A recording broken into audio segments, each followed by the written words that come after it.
வாங்க திவ்யா, வாங்க வாங்க. அண்ணா அதான் அந்த ஹெல்த் இன்சூரன்ஸ் பத்தி பேசியிருந்தோம்ல. ஒரு மெடிக்கல் எமர்ஜென்சில அன்எக்ஸ்பெக்டடா நமக்கு வர செலவை அவாய்ட் பண்ணணும்னா கண்டிப்பா ஹெல்த் இன்சூரன்ஸ் இருக்கும். என்ன பண்ணலாம்ப்பா?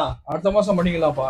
ஏமா அந்த மாசம் பணம் ரொம்ப டைட்டா இருக்குது, அதனால அடுத்த மாசம் பண்ணிக்கலாம். அப்படியே அங்கிள், அப்போ நான் நெக்ஸ்ட் மந்த் வரேங்க. இந்த மந்த் ஹெல்த் இன்சூரன்ஸ் பாலிசி எடுத்துக்கலாம்னு சொல்லிருந்தீங்க, அதுக்கு தான் கால் பண்ணிருக்கேன். ஆமா, பட் இந்த மாசமும் கொஞ்சம் கஷ்டம் தான்மா. இந்த மாசம் பசங்களுக்கு ஸ்கூல் ஃபீஸ் எல்லாம் கட்டியாச்சுமா, கொஞ்சம் டைட்டா இருக்கு.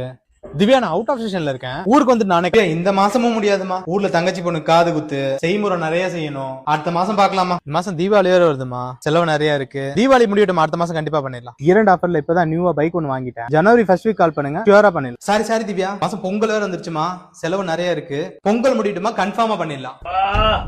நெஞ்செல்லாம் வலிக்குதே. உங்க அப்பாவுக்கு ஹார்ட்ல வந்து 3 இடத்துல பிளாக் இருக்கு, இமீடியட்லி சர்ஜரி பண்ணிட்டான். நீங்க ஏதாவது ஹெல்த் இன்சூரன்ஸ் வச்சிருக்கீங்களா? இல்லையே சார். ஹலோ திவ்யா, எங்க இருக்கீங்க? இன்னைக்கு இன்சூரன்ஸ் போடலாம் திவ்யா. இல்ல நீங்க வர வேணாம், உங்க ஆபீஸ் லொகேஷன் மட்டும் அனுப்புங்க, நான் உடனே வரேன். ஆமாமா, அப்பாவுக்கு ஹார்ட் அட்டாக், ஹாஸ்பிடல் அட்மிட் பண்ணிருக்கோமா. ஐயோ, என்னண்ணா சொல்றீங்க? எப்போ? இன்னைக்கு மதியம் தான்மா. அதாம்மா, இப்போ இன்சூரன்ஸ் போட்டு ஏதாவது கிளைம் பண்ண முடியுமாமா?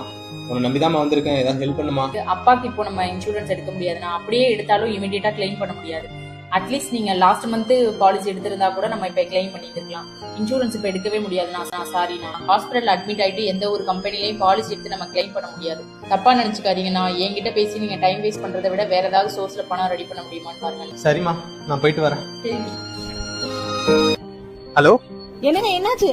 வீட்டுல மொத்தம் எத்தனை பவுன் நகை இருக்கு? மோஸ்ட் ஆஃப் த பீப்புள் ஹாஸ்பிட்டல்ல அட்மிட் ஆனதுக்கு அப்புறம் தான் ஹெல்த் இன்சூரன்ஸ் பாலிசி எடுக்கணும்னு நினைக்கிறாங்க. மனுஷங்களோட வாழ்க்கையில ஹெல்த் இன்சூரன்ஸ் ஒரு அத்தியாவசிய தேவையா மாறிடுச்சுங்க. அதை ஒரு அனாவசியமான செலவா நீங்க நினைக்காதீங்க. உடனே ஹெல்த் இன்சூரன்ஸ் எடுங்க, உங்க ஹெல்த்தையும் வெல்த்தையும் பாதுகாத்துக்கோங்க. 100% ஹாஸ்பிட்டல் பில்ஸ் எல்லாத்தையும் செட்டில் பண்ற மாதிரி ஒரு எக்ஸலண்டான ஹெல்த் இன்சூரன்ஸ்